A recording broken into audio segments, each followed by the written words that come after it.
أهلاوي فخور بالأهلي، هو ده الأهلي العظيم. 4-4 مع بورتو البرتغالي. هو ده الأهلي الضاغط، الأهلي السريع، الأهلي الهجومي، الأهلي الفعال، الأهلي الجبار. 4-4. احنا اللي تقدمنا في ال4 مرات وهم اللي بيرجعوا يتعادلوا. مش هنرضى بعد كده أبدا غير بالأهلي ده، غير بالأهلي الهجومي والأهلي الضاغط.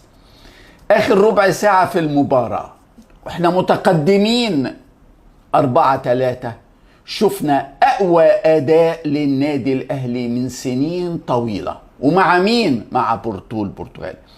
آخر ربع ساعة في المباراة اكتساح من الأهلي، اكتساح، أداء في منتهى السرعة، هجمات مرتدة من أجمل ما يكون، انفرادات وفرص بس ما سجلناش. لو كان معانا في الوقت ده وسام. مسك الختام للنادي الأهلي، تعادل مع بورتو البرتغالي 4-4. أروع مباراة في كأس العالم للأندية حتى الآن.